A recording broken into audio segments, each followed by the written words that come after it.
Hi there guys. तो last part में हमने देखा था कि जितने भी लोग फैंसी पैराडाइज के अंदर आए थे उन सबको डीमस ने ख़त्म कर दिया था और अब वो लोग शायर को भी जान से मार देने वाले थे।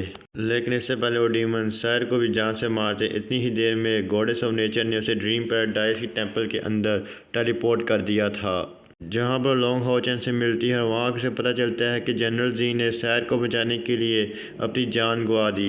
वैसे यार इसे मरना नहीं चाहिए था, मुझे काफ़ी ज़्यादा पावरफुल करेक्टर लगा था ये बात ही पता चलती है कि जितने भी वॉरियर्स थे वो सभी टपक चुके हैं, मतलब सब मारे जा चुके हैं। गॉडेस ऑफ नेचर अब सब इन सबसे कहती है कि मुझे तुम सबकी मदद चाहिए उन सब डिमंस को हराने के लिए, और इसके लिए मैं तुम सबको अपनी पावर्स भी प्रोवाइड करूँगी। गॉडेस ऑफ नेचर लॉन्ग हाओचेन उसकी टीम को बताती है उसने इस पूरी ज़मीन की काफ़ी लंबे टाइम तक देखभाल की है, मतलब थैंक यू कहेंगी, जिसने सीजन से नहीं बल्कि यहाँ पे नेचर से रिलेटेड हर एक चीज़ को संभाला है। और डेमन कॉन्टिनेंट की देखभाल भी इसी ने की थी। लेकिन हज़ारों साल बाद, सॉरी गाइस 6000 साल बाद यहाँ पे 72 डीमन गॉड पिलर्स अपीयर हुए, जिन्होंने आते साथ तबाही मचा दी। उसके अंदर से डीमस आना शुरू हो गए और डीमस ने हर जगह तबाही मचा दी थी। लेकिन उन लोगों को रोकने के लिए गॉडेस ऑफ नेचर से जो बन सका उसने अपने एड़ी टेढ़ी का जोर लगा के उन्हें रोकने की कोशिश की। फाइनली अब उसकी पावर ख़त्म हो चुकी है। अब वो ज़्यादा देर तक फाइट नहीं कर सकती डीमंस के ख़िलाफ़, इसलिए अब उसकी पावर्स ख़त्म होने वाली है। लेकिन मरने से पहले इस गॉडेस ने ड्रीम पैराडाइज नाम की इस जगह को बनाया जहाँ पर ये लोग अभी मौजूद हैं। और उसे ड्रीम पैराडाइज के टेंपल के अंदर इसका कोर यानी इसका जड़ को खड़ा किया। इस मेन कोर में पूरी की पूरी 4 टेंपल्स आती हैं। लेकिन अब खुद ये नेचर की रखवाली करने वाली खुद टैप होने वाली थी, मतलब लाइक लिटरली। इसके बाद ये बताती है उसने मरने से पहले दूसरी गॉड को क्रिएट किया।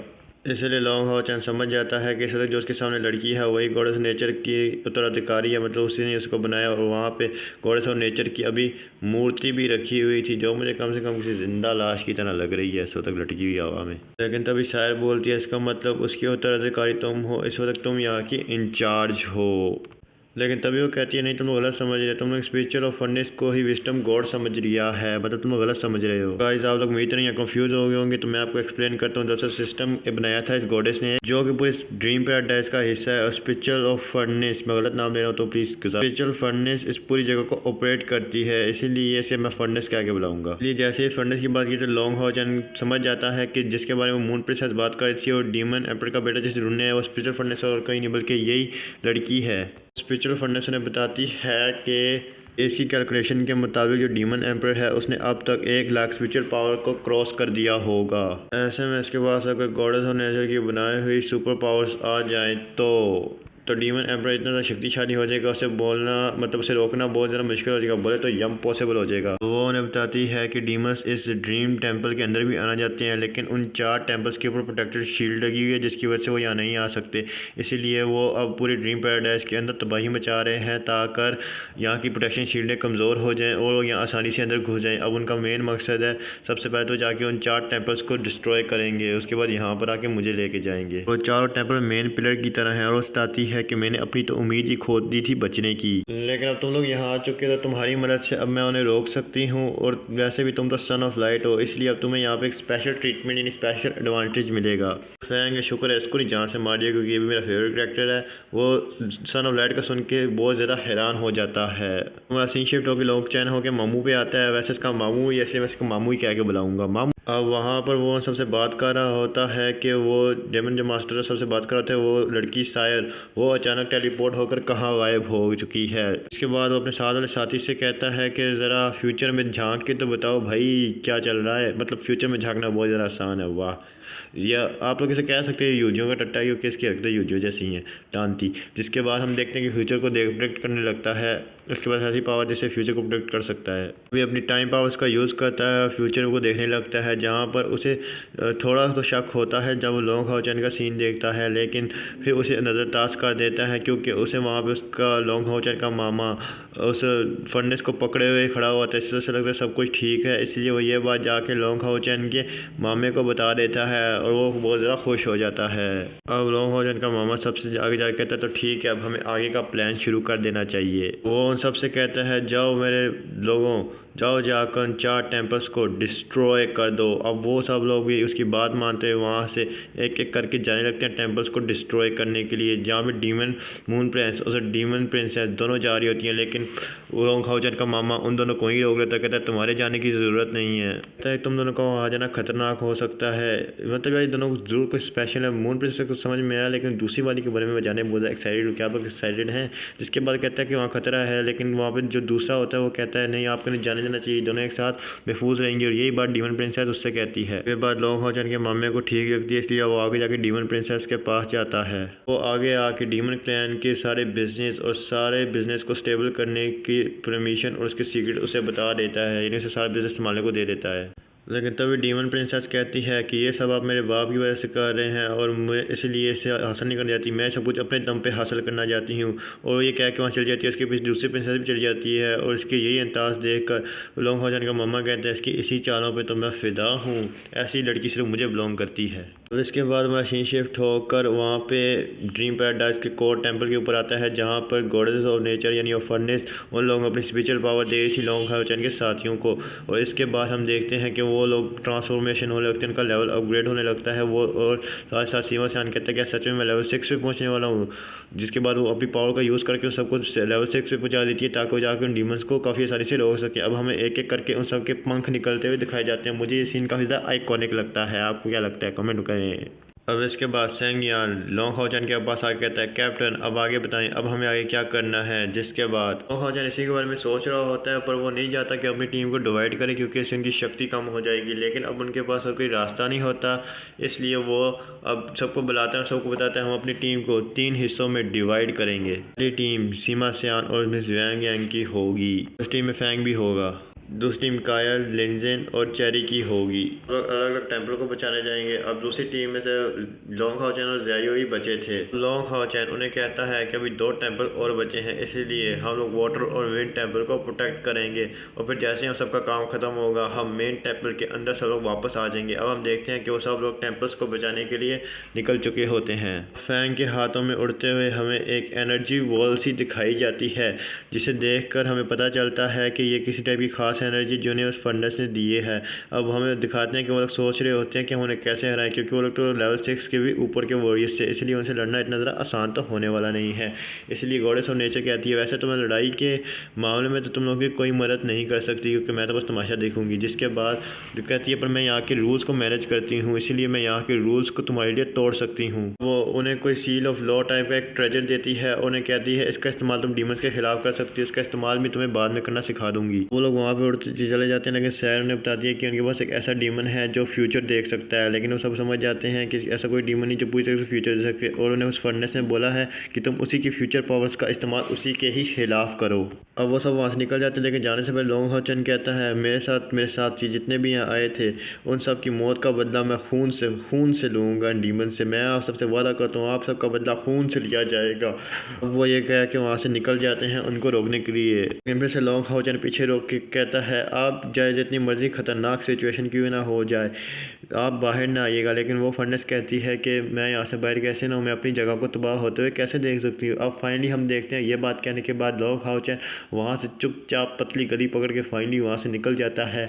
अब हमें फाइट सीन्स देखने को मिलेंगे और गाइस फाइट सीन्स एपिक है, आपको मज़ा आएगा। तो वहाँ पर ज़रा बकवास करने की वजह से लोंग हाओचन का टाइम थोड़ा निकल जाता है। वहाँ पर एक डीमन पहले पहुँच जाता है और वो इवल डॉक्टर स्ट्रेंज की तरह अपना एक इवल इंस्ट्रूमेंट निकालता है म्यूज़िक का और उसे बजाते हुए वहाँ पे हमला करता है। लेकिन वहाँ पे शीट लगी थी, लेकिन उस क्रैक की वजह से कई सारे बर्ड मारे जाते हैं। लेकिन वो उसके बाद अपनी फुल पावर का यूज़ करता है और उसके बाद भी फुल पावर का यूज़ करके उस डीमन टेम्पल के प्रोटेक्टेड बेरी के ऊपर हमला करता है। लेकिन इस बार वो अपनी फुल स्ट्रेंथ लगा लेता है, जिसकी वजह से वो डिस्ट्रॉय हो जाता है। और फिर एक दूसरा हमला करता है विंड टेम्पल के ऊपर। लेकिन इतनी देर में ही हम देखते हैं कि लोंग हाओचन वहाँ पर पहुँच जाता है और आते ही सार उसके अटैक को नलीफाई कर देता है और कहता है तुझे क्या लगता है भोसड़ी के तो इतनी आसानी से मेरे रहते विंड टेम्पल को डिस्ट्रॉय कर देगा, कता भी नहीं। अब वो लोंग हाओचन को देख के हंस रहा होता है, लेकिन तभी उसे लोंग हाओचन की आंखों में देखता है और उसे अचानक से काफ़ी ज़्यादा झटका लगता है, क्योंकि भाई साहब लोंग हाओचन की आंखों में उसे शार्क साथ डीमन एम्पर का ड्रैगन नज़र आ रहा था। यानी डीमन एम्पर की ड्रैगन की आंखें नज़र आ रही थी। उसे लगा जैसे डीमन एम्पर का ड्रैगन उसके सामने खड़ा है, सामने घुटने टेक दे। लेकिन वो अब अपने आप को संभालता है और सोच रहा होता है क्या हो रहा था, लेकिन कहता है छोड़ो मुझे सबसे पहले इस टेम्पल को डिस्ट्रॉय करना है। इसके बाद वो उसके ऊपर अटैक कर देता है। अब कुछ देर के बाद लड़ाई शुरू हो जाती है, लेकिन अब मैं आपको इसको क्या एक्सप्लेन करूँ। आप बस देखो, इसने यहाँ से अटैक किया, उसने वहाँ से अटैक किया, क्योंकि इतनी एपिक लड़ाई हो रही है। आप यकीन माने भाई, मैं आपको एक्सप्लेन नहीं कर सकता, बस आप लोग देखो, एंजॉय करो कैसे फाइट हो रही है, कैसे अटैक हो रहे हैं। इस फाइट के अंदर हमें लॉन्ग हाओचैन को थोड़ा कमज़ोर, इस डीमन को थोड़ा पावरफुल दिखाया गया है। लॉन्ग हाओचैन बस उससे थोड़ा बहुत उसके अटैकों को डॉज कर रहा होता है और वो उसके ऊपर अटैक कर रहा होता है, लेकिन ये लॉन्ग हाओचैन का एक मास्टर प्लान होता है सिर्फ फंसाने का। एंड में आपको पता चलेगा, जिसके बाद हम देखते हैं कि अभी भी उसके अटैक को डॉज करता है, लेकिन अब वो उसके अटैकों को डॉज करना बंद करके उसके ऊपर अब हमला करने वाला है। हमला करने से पहले लॉन्ग हाओचैन इसे थोड़ा सा और भगाता है और इसके ऊपर इसका सही वक्त देखता है, जिसके बाद उसके ऊपर भी अटैक कर रहा था। लेकिन अब भाई लॉन्ग हाओचैन अपने डबल ड्रैगन की पावर को चार्ज करता है और पीछे मुड़ के इसके ऊपर एक देर-जोरदार डबल ड्रैगन अटैक दे मारता है, लेकिन वो डीमन काफ़ी आसानी से उसके अटैक को नलिफाई कर देता है, वो भी अपने इंस्ट्रूमेंट से। ये सीन मुझे अच्छा नहीं लगा, लेकिन ये तो लॉन्ग हाओचैन की एक चाल थी। वो इतनी देर में उसके पीछे आता है और असला स्लैश अटैक को चार्ज करता है और उसके अंदर छड़ के मारता है, जिससे वो नॉकआउट हो जाता है और नीचे गिर जाता है। ये डीमन भी काफ़ी ज़्यादा कुत्ती का बच्चा होता है, ये उसके स्लैश अटैक खा को भी कुछ नहीं होता उसको, और फिर से हवा में जाता है हंसते हुए और फिर अपने विंग्स की पावर्स का यूज़ करते हुए उसके ऊपर फिर से स्लैश अटैक करना शुरू कर देता है। और फिर लॉन्ग हाओचैन उसके स्लैश अटैकर्स को डॉज करने लगता है, लेकिन जब इस सब से कुछ भी मतलब तो डीमन फाइनली अपना इंस्ट्रूमेंट वेपन निकाल लेता है, उस पर उससे अटैक करता है। लेकिन इस बार लॉन्ग हाओचैन काफ़ी आसानी से उसके अटैक्स को डॉज कर रहा होता है, उसे डिफेंड भी कर रहा होता है। लेकिन अब लॉन्ग हाओचैन उसके अटैक को डॉज कर रहा होता है, लेकिन अब वो उसे काफ़ी गुस्सा आ जाता है, इसलिए अपने उस इंस्ट्रूमेंट को तोड़ देता है और उससे अब एक बहुत ही पावरफुल विंड टाइप का अटैक जनरेट करने लगता है। लेकिन इतनी ही देर में लॉन्ग हाओचैन अपनी शीट ऑन कर लेता है और उसके बाद वो वहाँ पे ज़ायू को आवाज़ लगाता है। ज़ायू आते ही साथ अपनी लाइट ग्रेविटी पावर को उसके ऊपर बरसाना शुरू कर देता है, जिससे वो उसके पकड़ में आ जाता है। अपनी डार्क लाइट पावर का यूज़ करते हुए उसे पकड़ लिया था। उसे कहता है अब बोसी की तू मरने वाला है, लेकिन तब ये कहता है अबे मैं नहीं मरने वाला, तुम लोग मरने वाले हो। जिसके बाद वो अपनी फुल पावर का यूज़ करके अपनी लगी हुई शीट को तोड़ने वाला है, जो कि लॉन्ग हाओचैन का प्लान भी था। फाइनली उसने डीमन एम्पर की शीट तोड़ दी होती है जो उसके ऊपर लगी हुई थी, जिसकी वजह से उसकी ट्रू पावर्स अब रिलीज़ होती हैं और वो वहाँ पर अपनी डिमोनिक एंजल बॉडी को समन कर लेता है। जिसके बाद वो उसका एरा ही इतना ज़्यादा था कि लॉन्ग हाओचैन पीछे खिसका हुआ चला जाता है और आसपास की चीज़ें भी निस्ता नाबूद मतलब डिस्ट्रॉय होना शुरू हो जाती हैं और वो वहाँ पे हंस रहा होता है, आप लोग देख ही सकते हैं। अब लॉन्ग हाओचैन उसकी ये बात सुन के कहता है कि मैं काफ़ी टाइम से इसी का इंतज़ार कर रहा था। जिसके बाद वो लो और सील को निकाल लेता है। उसको निकालते ही सार उसने बेटा वहाँ का सारा ऑरा जो था वो एब्जॉर्ब करना शुरू कर दिया था। कहता है मैं इसी टाइम का इंतज़ार कर रहा था पुत्र, अब तू सब्र कर, मैं तुझे वह बताता हूँ। अब उसकी डिमोनिक एंजल बॉडी उस सील ऑफ लॉ के अंदर कैद हो जाती है और उसकी सारी पावर चली जाती है। अब लॉन्ग हाओचैन कहता है पुत्र अब तू सब्र कर, मैं तो ये दिखाता हूँ। जिसके बाद वो उसकी पावर का यूज़ करके उसकी डिमोनिक एंजल बॉडी को समन करता है, उसी की पावर से उसे विस्कार में पिला देता है, मतलब ख़त्म गया। डीमन बड़ा ढीठ होता है, वो बचने की पूरी कोशिश करता है, लेकिन फिर भी वो नहीं बच पाता और उस अटैक से मारा जाता है। उसके मरते ही वहाँ पे उसका जो क्राउन होता है, क्राउन जो उनका क्राउन होता है जिसका नाम उसे नहीं लिया जा रहा, वो बाहर आ जाता है और लॉन्ग हाओचैन उसे पकड़ लेता है। फिर वो क्या नाम है इस क्राउन को इसे अपने साथी सिंह को देने लगता है, ताकि वो उसकी पावर को इन्हेंस करके अपनी सारी जितनी भी एनर्जी खर्च हो गई थी उसे रिकवर कर सके। लेकिन उसे लेने से मना कर देता है, लेकिन लॉन्ग हाओचैन की जिद करने पर हानियू को मारना पड़ जाता है और फिर वो उसकी पावर को एब्जॉर्ब कर लेता है और उसकी पावर आसमान में पहुँच जाती है, मतलब वो बहुत ज़्यादा पावरफुल हो चुका था।